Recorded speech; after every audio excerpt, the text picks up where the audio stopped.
An orange-brown precipitate is formed.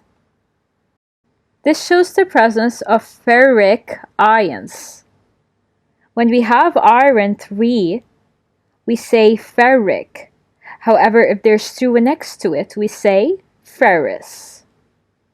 The precipitate is iron 3 hydroxide or ferric hydroxide. Here we can see the orange-brown precipitate of ferric hydroxide. So this is how it looks.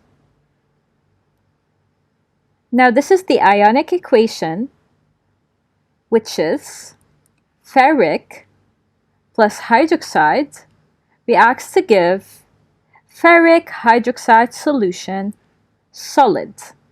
Any ferric compound in solution will give this precipitate.